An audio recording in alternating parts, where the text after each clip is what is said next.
Assalamualaikum warahmatullahi wabarakatuh. Hari ini ya karena untuk pertemuan enamnya ya, saya berikan materinya lewat video. Nah, hari ini kita akan membahas bagaimana teknologi jaringan komputer dari masa ke masanya ya. Jadi hampir mirip dengan sejarahnya ya yang akan diceritakan di sini. Nah, kita tahu sendiri bahwasanya jaringan komputer itu terdiri dari beberapa komputer yang terhubung satu sama lainnya. Nah, di dalam dunia LAN sendiri ya, Local Area Network punya yang namanya unsur penyusun jaringan. Ada yang namanya node, ada yang namanya link, ada yang namanya station. Masing-masing punya peran masing-masing. Nah, sebagai contohnya, node di sini itu adalah komputer pada umumnya yang terhubung via link, ya link atau kabel yang nanti akan dihubungkan oleh yang namanya station atau switch atau hub. Ya. Nah, dalam tipenya sendiri, LAN punya berbagai macam variasi, mulai dari Ethernet, fast Ethernet, gigabit, half duplex, fast duplex, switch Ethernet, VLAN, token ring, FDDI, dan ATM line. Ini adalah tipe daripada LAN itu sendiri. Ya. Nah, memang di masing-masing ini dia punya kelebihan dan kekurangan masing-masing yang pastinya sebagai pengguna jaringan komputer harus tahu.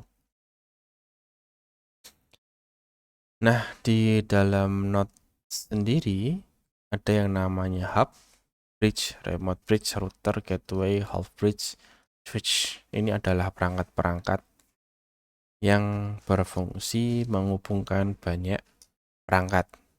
Yang kita tahu dengan hub, bridge, router itu kan dipakai untuk menghubungkan ke jaringan. Ya. Kemudian ada yang namanya WAN juga. Ya, LAN itu tadi ukurannya kecil. Kalau WAN ini dia lebih besar. Nah, berbeda dengan teknologi LAN, WAN ini didominasi oleh terestrial ya. Yang wire, yang kabel dulu ya. Yang kabel dulu itu ada copper, coaxial sama fiber. Meskipun di teknologi saat ini yang dipakai adalah fiber karena lebih cepat dan bandwidth-nya lebih besar. Nah, jika kita lihat di wireless-nya sendiri, mereka punya yang namanya terestrial, yang artinya jaringan itu menggunakan jaringan nirkabel yang sangat-sangat luas. Ya, kita kenal dengan jaringan TV, itu mereka menggunakan yang namanya terestrial. Jadi bisa di broadcast terestrial. Kemudian ada juga satelit. Nah, satelit ini sebuah metode komunikasi yang masih sangat mahal karena menggunakan perangkat khusus untuk mengirimkan datanya ya, dan biasanya karena jumlah datanya juga terbatas menjadi makin mahal. Kemudian dari modenya ada digital, ada analog, masing-masing tetap digunakan ya modenya. Kemudian ada layanannya, ada POTS, ada ISDN, dan ada broadband. Meskipun yang sekarang sudah menggunakan versi broadband dibandingkan yang lainnya. Ya. Nah, untuk menghubungkan jaringan komputer sendiri ada beberapa topologi pemasangan jaringan seperti bus, ini yang standar, ya standar zaman dahulu.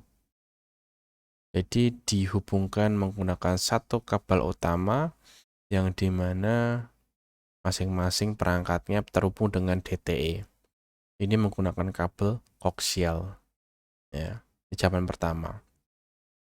Kemudian dia dikembangkan kembali menjadi token ring, sebuah lingkaran. Jadi nanti aksesnya muter. ya gantian. Kalau di saat itu udah cukup, tapi kalau sekarang udah tidak bisa digunakan lagi ya. Nah, topologi bus ini adalah jaringan LAN pribadi yang dipakai untuk media komunikasi bersama menggunakan CSMA CD ya. Ada yang masih ingat CSMA CD ya, collision detection? Implementasinya mudah ya, tapi sayangnya kalau satu komputer gangguan, lainnya juga kena, yaitu masalah dari bus. Kalau topologi ring sendiri itu menggunakan token ring atau FDDI yang dimana aksesnya akan berputar gantian dulu ya. Itu topologi ring. Dan di sini ada controller yang namanya adalah master DTE yang dia punya tugas mengatur jaringan ya.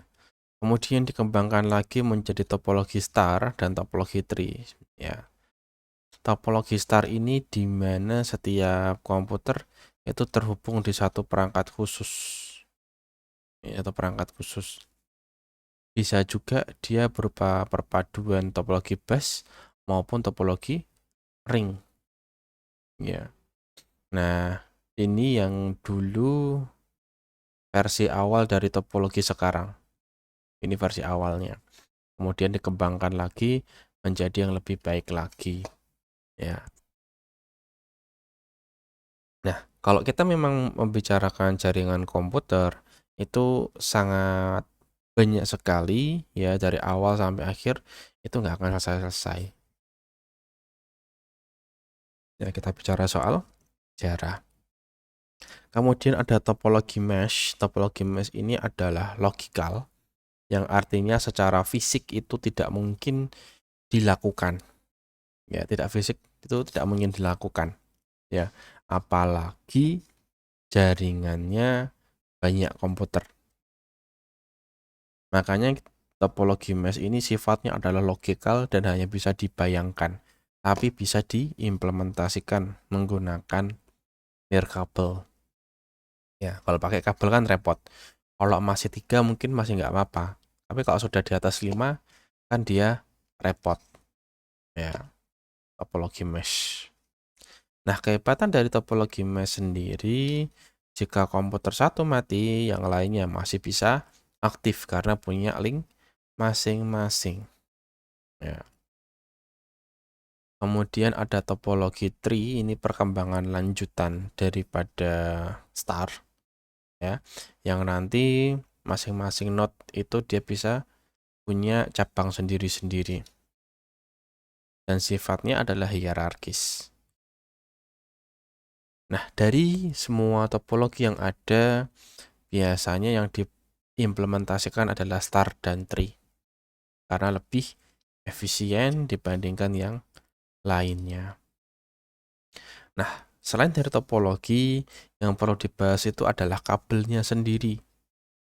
Ya, jadi ada kabelnya yang untuk menghubungkan komputer satu dengan komputer lain dan punya spesifikasi yang jelas. Ya, 10 base 2, 10 base 5, ya. Ada twisted pair, ada not allowed ya. Panjangnya ya. Ethernet ini dia distandarisasikan menggunakan IEEE 802.3 dengan kecepatan rata-rata 10 megabit per second. Aslinya, Ethernet ini belum punya kecepatan hingga 10 megabit, belum. Tapi kemudian dikembangkan dan akhirnya mendapatkan 10 megabit per second. Itu generasi awal dari kabel Ethernet.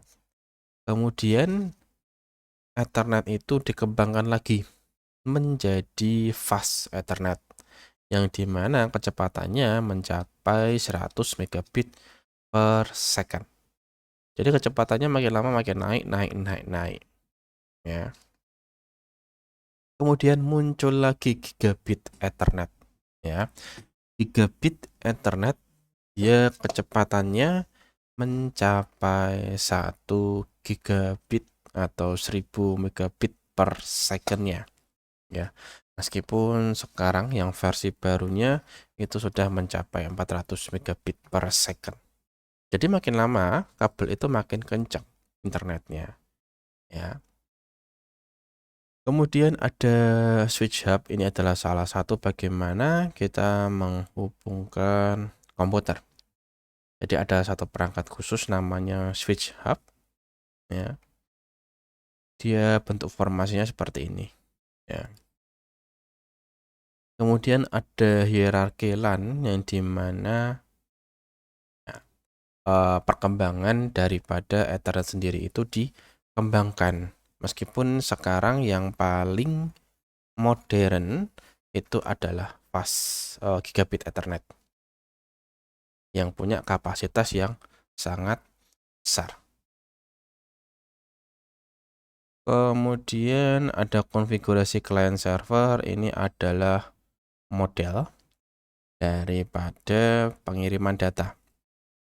Kalau kita bicara soal client server, berarti di sini ada sebuah komputer yang bisa atau memiliki peran mengirimkan data atau menyediakan data, ya.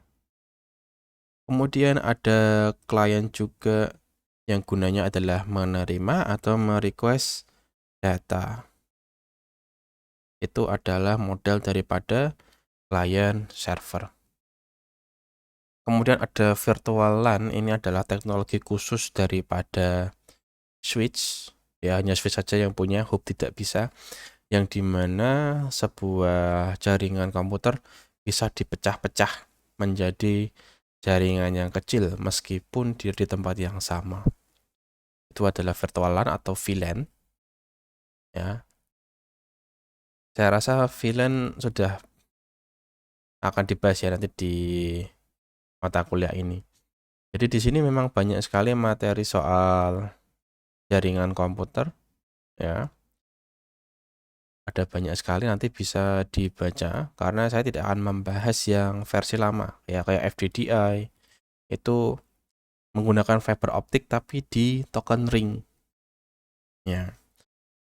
Karena sebagian besar rata-rata dari jaringan komputer medianya itu sudah obsolete alias ketinggalan zaman, ya.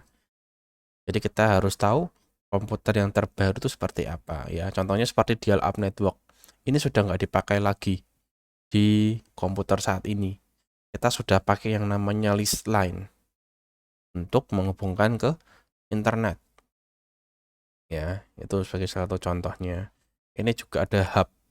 Hub ini adalah komputer, sebuah perangkat yang menghubungkan ke banyak komputer, tapi juga banyak kelemahannya, ya.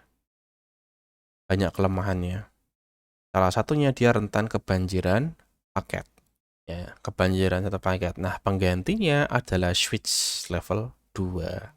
Meskipun sekarang yang baru ada switch level 3 yang dia mempunyai fungsi yang hampir sama dengan router. Itu adalah ini, ya.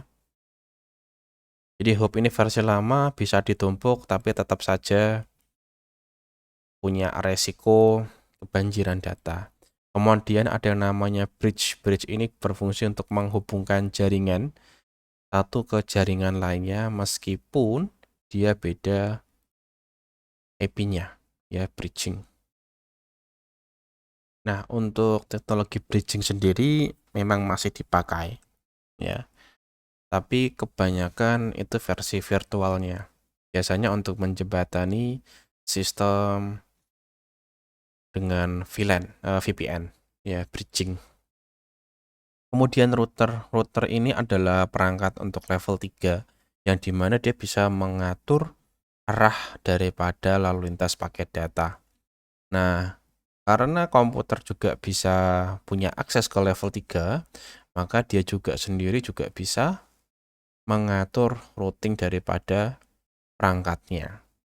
Jadi misalnya kamu punya laptop atau komputer yang dilengkapi dengan Ethernet colokan itu dan wireless, maka di situ terjadilah routing. Ya, routing itu tetap akan ada. Dia akan memilih antara wireless atau kabel tergantung daripada koneksinya. Jadi routing itu tetap ada di komputer, cuma kita kan nggak pingin kan masang komputer di tengah-tengah jaringan sebagai router. Ya, makanya router ini dia lebih simple. Meskipun dia punya CPU, punya RAM, tapi tidak sekuat komputer biasanya. Itu adalah router. Kemudian ada gateway. Ya, meskipun gateway yang sekarang itu diatur oleh router. Ya, jadi kita nggak perlu lagi rangka terpisah untuk gateway. Ya. Kemudian ada tunneling. Tunneling ini adalah suatu cara kita menghubungkan ke jaringan kantor dengan internet. Jadi seolah-olah kita berada di tempat, tapi kita tidak ada di sana. Yaitu adalah VPN. Nanti kalian bisa belajar lebih jauh lagi mengenai VPN. Ya. Nah, ini adalah contoh-contoh jaringan switch network. Ya. Switch network adalah teknologi kita mengalihkan jaringan sesuai dengan kondisi. Jika kondisinya memungkinkan, maka pengiriman dari A ke B atau A ke D itu memakai jalur yang paling optimal. Ya, makanya dibilang dengan switch network. Jadi bisa lewat sini, bisa lewat sini, bisa lewat sini, atau lewat sini, lewat sini, atau lewat sini, atau lewat sini. Makanya dibilang dengan switch network. Jadi dia bisa berubah-ubah. Ya, ini adalah teknik routing saja. Yang nanti akan kalian pelajari lebih lanjut di manajemen routing setelah mata kuliah ini. Kemudian ada transmisi teknologi, ada mediumnya, ya kita tahu ada LAN, ada WAN, wireless ada LAN, mobile sama satellite. Setelah modenya ada digital sama analog, masing-masing punya kelebihan dan kekurangan masing-masing. Ya. Nah, ini adalah contoh pengiriman data. Ya. Ada user 1, 2, 3, 4, ada user 2, 4. Kalau kita menggunakan TDM atau time division multiplexing, maka pengiriman datanya disesuaikan dengan jalur waktunya. Siapa yang duluan, maka dia bisa masuk sesuai dengan channelnya. Ya. Jadi TDM itu ada waktunya. Tapi kalau paket multiplexing, maka semua paketnya akan di-load sesuai dengan bandwidth yang ada. Jadi user 1, 2, 3, 4 masing-masing akan mendapatkan jatah yang sama bandwidth-nya. Kita bicara bandwidth-nya loh ya. Jadi kalau yang dipakai 10 MB, ya maka semuanya 10 MB. Itu paket multiplexing. Tapi berbeda ceritanya kalau kita pakai cell multiplexing. Cell multiplexing ini memang biasanya dipakai di seluler yang tidak 100% nyala terus. Ya. Jadi ada saatnya dia pakai data, ada saatnya dia nggak pakai data. Itu adalah cell multiplexing. Secara jaringan komputer biasa, kita pakai paket multiplexing karena adil dalam penggunaan bandwidth-nya. Tapi kalau cell multiplexing yang untuk HP-HP ini, itu disesuaikan dengan kondisi HP-nya. Kan kita nggak mungkin ya pakai HP 24 jam. Pasti ada waktu matinya. Ya. Kemudian ada service broadband, ini adalah jaringan besar untuk mengakses ke WAN. Dan biasanya kita menggunakan ISP yang ada. Ya. Yang nanti bisa dibaca-baca lagi. Ya. Oke, kurang lebih itu materinya. Ya. Jaringan komputer memang sejarahnya itu sangat panjang. Dari zamannya ARPANET sampai sekarang itu membutuhkan waktu yang sangat luar biasa panjang. Jadi kalau kita bahas dalam satu pertemuan saja itu tidak bakal cukup. Tapi yang kalian perlu tahu adalah jaringan-jaringan teknologinya yang masa kini itu yang wajib diketahui. Karena untuk perangkat yang lama seperti hub itu sudah tidak dipakai lagi karena ketinggalan zaman. Oke, itu saja untuk hari ini. Saya cukupkan. Saya ucapkan terima kasih dan sampai jumpa kembali.